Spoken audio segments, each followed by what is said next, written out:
Hello, my name is Sarang. I am first year student in DT. Today I am going to talk about the experiment of an electrolytic cell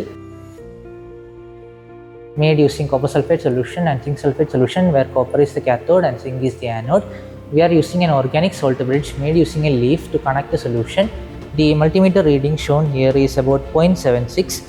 This reading is used to determine which concentration of metal sulfates are present from the output of battery metal bioleaching, which can be used to recycle batteries in a more eco-friendly manner. Hi, I'm Toshima. I'm Sanchita.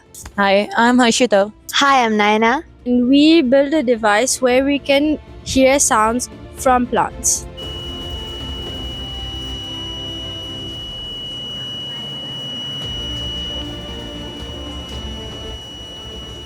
So basically, we are trying to sense what plants are trying to communicate with us. So we are recording signals from plants and we are trying to convert it to sound. Right now, we have done it to such an extent that we can hear the disturbances the plant signals give out. So every time we touch the plant, right after connecting it, we can see the waves changing.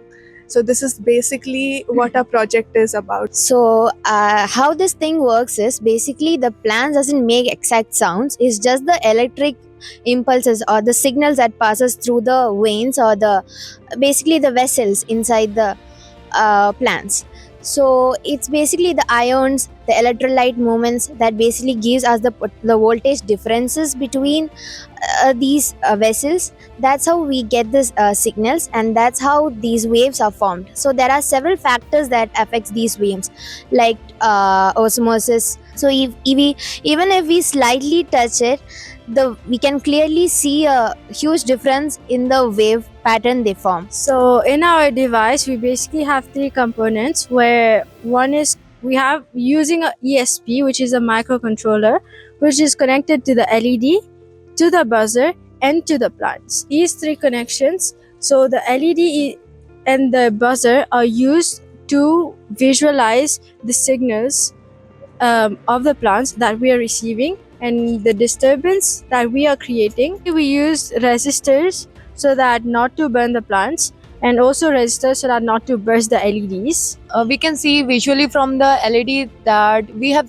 taken three codes for that: red for high frequency, and blue for the lowest frequency, and yellow for medium frequency. And for the audio, we have taken the buzzer that help us to listen how the signal amplitude move, and how high the tone is, how low the tone is. So there were a lot of instances where we were stuck and we didn't know how to proceed.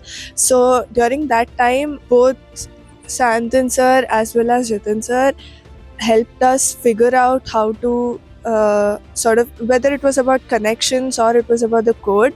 Both of them really tried to help us, and Santan sir gave us feedbacks based on what we did and what could go better as well. Hello, I am Dr. Santan Acharya, and I teach here physics and chemistry.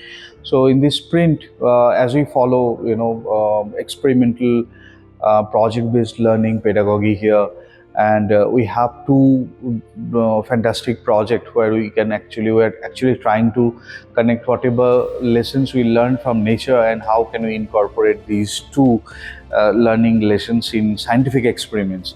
So one experiment is where we are trying to produce a couple of cells, but replacing the salt bridge of the cell by normal leaves, and try to understand what are the effects of different leaves in this when you create such leaves cells.